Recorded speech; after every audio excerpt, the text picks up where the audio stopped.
بسم اللہ الرحمن الرحیم. میں ہوں آپ کا میزبان سلمان علی اور پروگرام لے کر حاضر ہوئے ہیں سرمایہ.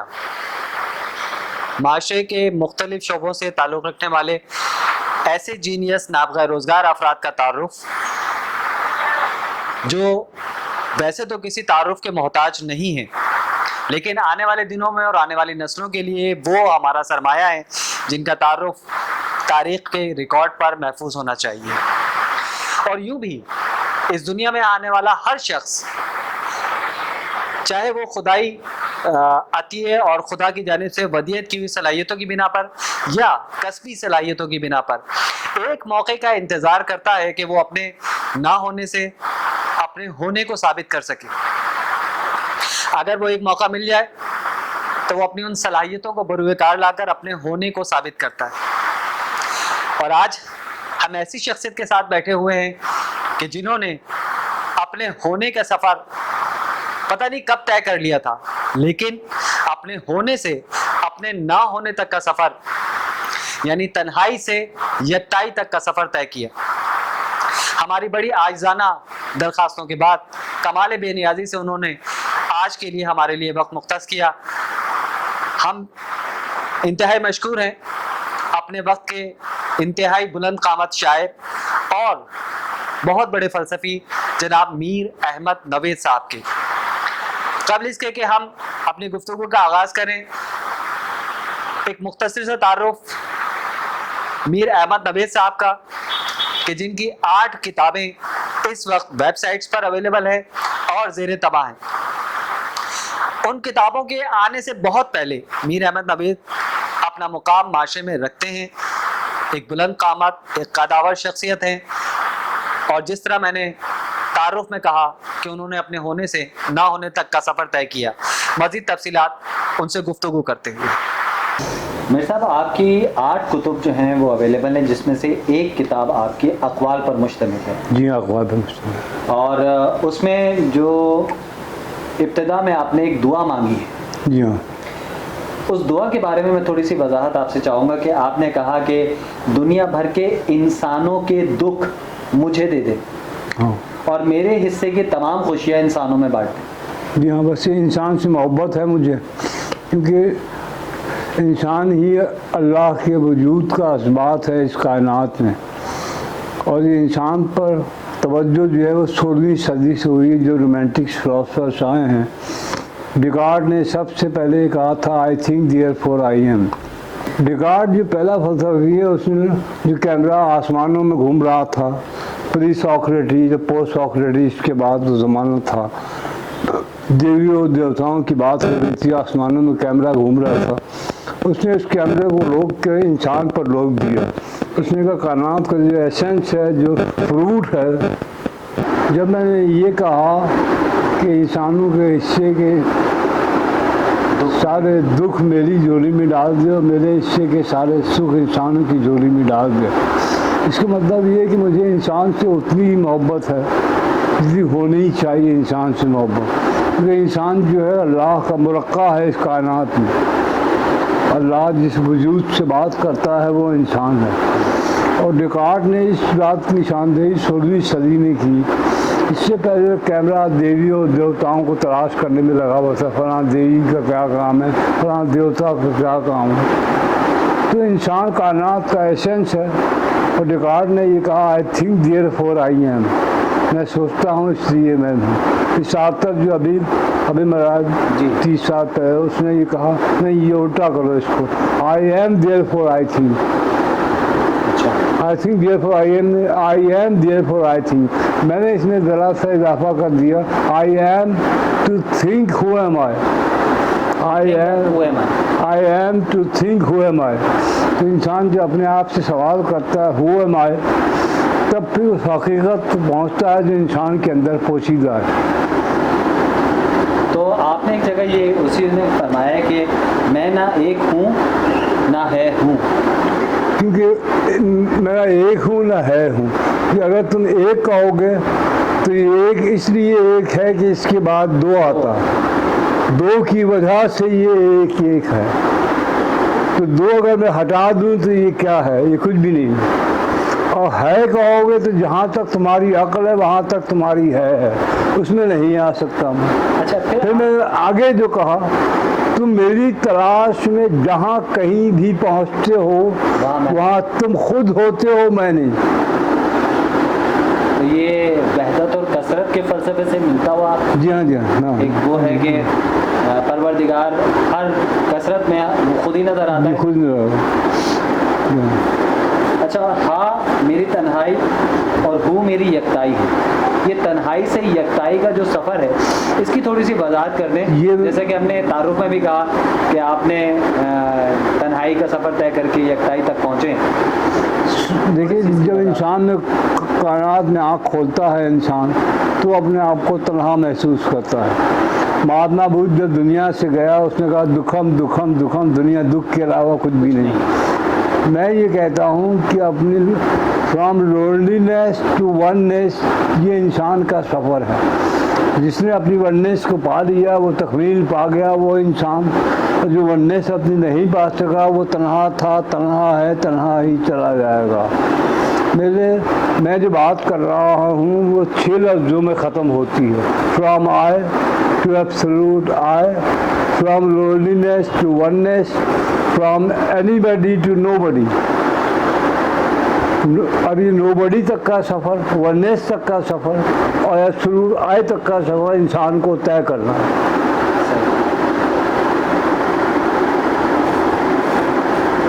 آپ نے اپنے اقوال میں مختلف جگہوں پر تنہائی کے مختلف نام دیے ہیں۔ کہیں آپ نے محرومی کو تنہائی کہا ہے، کہیں خود تنہائی کا ادراک نہ ہونا تنہائی ہے، جبکہ جاننے کے عمل سے گزرنا بھی تنہائی ہے، جبکہ غفلت بھی خود بھی ایک تنہائی ہے۔ تو اس کا اور خود سوال کا سوال ہونا بنفس ہی یہ خود ایک تنہائی ہے، اور اس کا جواب یکتائی ہے۔ تو یہ جو تنہائی کو آپ نے مختلف ایپیسوڈز میں اور مختلف مراحل میں، تو یہ کیفیات کا نام ہے جو آپ پر گزرتی رہی ہیں۔ یہ ہر انسان پہ گزرتی ہیں، ہر انسان پر یہ کیفیات گزرتی ہے تنہائی کی۔ اب اس تنہائی کو کس طرح یکتائی سے بدلتا ہے دیکھنا پڑے گا۔ نہیں، یہ مطلب درجہ بدرجہ سفر طے کرتا ہے۔ جی ہاں، میں لکھا تنہائی کا ادراک نہ ہونا تنہائی ہے، جبکہ تنہائی کا ادراک یکتائی ہے۔ جب آپ اپنی تنہائی کو پا لیتے ہیں آپ تنہا نہیں ہوتے بلکہ یکتا ہوتے ہیں۔ تو یہ جو تنہائی سے یکتائی یعنی نہ جاننے سے جاننے تک، ادراک کے نہ ہونے سے ادراک تک ہونے تک، یہ جو سفر ہے یہ مختلف کیفیات جو انسان پہ گزرتی ہیں، اس میں کہیں اٹکنے کا نہیں، یہ سوالات ہیں، یہ کیفیات ہیں، اور اس میں دیکھیں میں نے کہا یقین کی کسی بھی منزل پر 2 دن سے زیادہ قیام باعث ہلاکت ہے، میں کہہ رہا ہوں۔ یقین کی کسی بھی منزل پر 2 دن سے زیادہ قیام باعث ہلاکت ہے۔ تو یہ آپ جب ایک اسٹیپ چاہیے، دیکھیے آپ کو کیسے یہاں سے آپ نے طے کیا مجھے ٹاور جانا ہے، میری منزل ٹاور ہے۔ اب آپ جب ٹاور تک جائیں تو آپ کو بعد میں معلوم ہوگا کہ ٹاور سے آگے کماڑی بھی ہے، بعد میں معلوم ہوگا۔ پھر آپ کماڑی پہنچ جائیں گے آپ کو معلوم ہوگا کہ آگے منورہ بھی ہے۔ اسی طرح سے انسان جب ایک سفر مقام تک پہنچتا ہے اسے معلوم ہوتا ہے مقام اور بھی ہے۔ یعنی وہ سفر طے کرتا جاتا ہے، اگر رک گیا تو گیا، رکنا تو ہے ہی نہیں اس کو۔ یہ اچھا، یہ سفر طے کرنے کے لیے اسے کسی استاد کی ضرورت پڑے گی یا اسے ادراک اور شعور اس کو اسٹیمولیٹ کرے گا؟ اللہ آپ کو سلامت رکھے۔ بات یہ کی ہے، یہ سب یہی کہہ رہے ہیں کہ گرو چاہیے ہوتا ہے، استاد چاہیے ہوتا مانتا ہوں میں۔ مہاتما بدھ نے یہ کہا کہ جب شاگرد تیار ہو جاتا ہے استاد خود بخود آ جاتا ہے۔ واہ واہ واہ۔ مہاتما بدھ فرما رہے ہیں کہ جب شاگرد تیار ہو جاتا ہے استاد خود بخود آ جاتا ہے۔ میں زندگی کو استاد سمجھتا ہوں، زندگی سے بڑا کوئی استاد نہیں ہے۔ ویسے اگر کوئی آپ کو ایسا شخص مل جائے جو آپ کو تنہائی سے یکتائی تک کا سفر کرا دے، from I to absolute I تک کا سفر کرا دے، فرام لونلینس ٹو وننس تک کا سفر کرا دے، from anybody to nobody تک کا سفر کرا دے، اس استاد کی کیا بات ہے۔ ویسے زندگی سے بڑا جو غالب فرما رہے ہیں، اہل بینش کو ہے طوفان حوادث مکتب، اہل بینش کو ہے طوفان حوادث مکتب، سے لیے موج کمر سے لیے استاد نہیں۔ تو زندگی کو اپنا استاد بنائے، زندگی سے بڑا استاد کوئی نہیں۔ اچھا تو کیا آپ اس بات پر یقین رکھتے ہیں کہ یہ درجہ بدرجہ سفر کرنا یا استاد کے ہوتے ہوئے سفر کرنا اس کے لیے کچھ ٹائم پیریڈ ہے یا یہ سفر لمحوں میں اور گھنٹوں میں بھی طے ہو سکتا ہے؟ لمحوں میں بھی ہو سکتا ہے, صدی میں بھی ہو سکتا ہے, اور نہیں بھی ہو سکتا اور ہو بھی سکتا ہے. پھر چشمِ زدن میں کیسے ہو سکتا ہے؟ کبھی ضرور میں بھی ہو جاتا ہے. بعض لوگ ہوتے ہیں ان کا ادراک اتنا تیز ہوتا ہے چشمے زدن میں بھی ہو جاتا ہے انہیں. بعض لوگ اتنے کند ذہن ہوتے ہیں کہ ان کو زندگی بھر نہیں ہو سکتا. بہرحال یہ جو آپ کے اقوال میں جو فلسفہ موجود ہے اور اس فلسفے پہ تو بات کرنے کے لیے گھنٹوں کی ضرورت ہے, شاید وہ بھی کم پڑے. ظاہر ہے جو آپ کے ایک طویل زندگی کا سفر ہے وہ چند لمحوں میں اور چند گھنٹوں میں سمیٹا نہیں جا سکتا. ہم ناظرین سے اور دیکھنے والوں سے یہ التماس ضرور کریں گے کہ جب بھی وہ اس فلسفے کو اور احمد نوید صاحب کو سمجھنا چاہتے ہیں ان کے اقوال کا بغور مطالعہ کریں اور دیکھیں کہ انہوں نے کیا فلسفہ بیان کیا ہے. لیکن ساتھ ساتھ یہ بھی کہ میر احمد نوید صاحب کی شاعری جس پہ اب ہم بات کرنا چاہ رہے ہیں وہ یہ ہے کہ حضرت آپ نے غزل کی جو تعریف ہے اس سے ہٹ کر, یعنی غزل کی تعریف یہ ہے کہ عورتوں سے باتیں کرنا. اب تک جو میر تقی میر سے لے کر امیر خسرو سے لے کر غالب سے لے کر اور مختلف ادوار میں جو شعراء گزرے ہیں جنہوں نے غزل پہ کام کیا ہے وہ اسی تعریف کے مطابق غزل لکھتے رہے ہیں.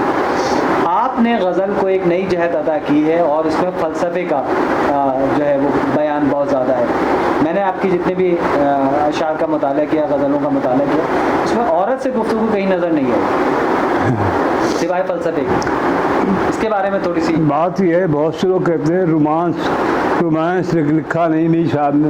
میں کہتا ہوں رومانس جو ہے وہ کرنے کی چیز ہے, لکھنے اور پڑھنے کی چیز نہیں ہے. کیا بات ہے, لکھنے کی اور پڑھنے کی چیز ہے, فلسفہ ہے, علوم ہیں, علوم پڑھیں, فلسفہ پڑھیں, یہ لکھنے پڑھنے کی چیز ہے.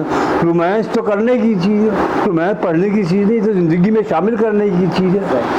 اور اچھا جو میں نے حید بدل دی غزل کی ہوا یہ کہ شاعری میرا فارم آف ایکسپریشن ہے. مجھے ایکسپریس کرنا تھا اپنے ویوز کو کسی فارم میں, اس کے لیے میں نے شاعری کو سلیکٹ کیا. یعنی میں شاعر نہیں ہوں, نہ میں نے شاعری کرنے کی کوشش کی, بلکہ میں نے شاعری کو اپنا میڈیم آف ایکسپریشن بنایا ہے.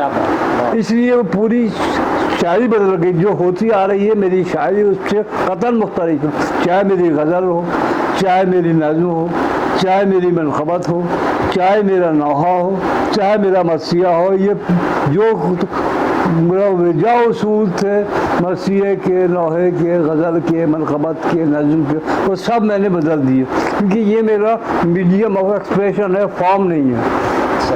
میں نے فارم سمجھ کے نہیں لکھا اس کو, بلکہ ایکسپریس کیا ہے ان میڈیم سے اپنے ریوز کو.